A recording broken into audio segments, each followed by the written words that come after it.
کہ اگر پیش امام سے قرآن پاک کی تلاوت میں غلطی ہو جائے، مثلا سورت کی آیت بھول جائے پر اس سورت کو چھوڑ کر کوئی دوسری سورت کو وہ اگر پڑھنا شروع کر دے، تو کیا ایسی صورت میں سجدہ سہو کرنا ہوگا اس کو؟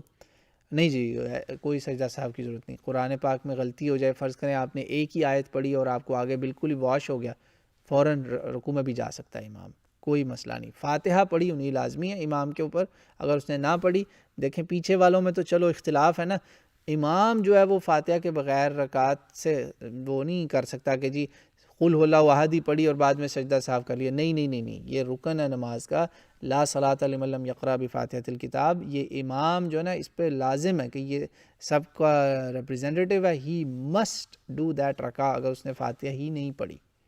اگر تو اس کو رکوع میں جانے سے پہلے ہی سبحان اللہ لوگوں نے بول دیا ہے، قل هو اللہ احد پڑھ چکا ہے، واپس جائے فاتحہ پڑھے، پھر قل هو اللہ احد پڑھے، ترتیب سیٹ کر کے رکوع میں جا کر لے، اب بھی سجدہ سہو کی ضرورت نہیں ہے، بچ گیا۔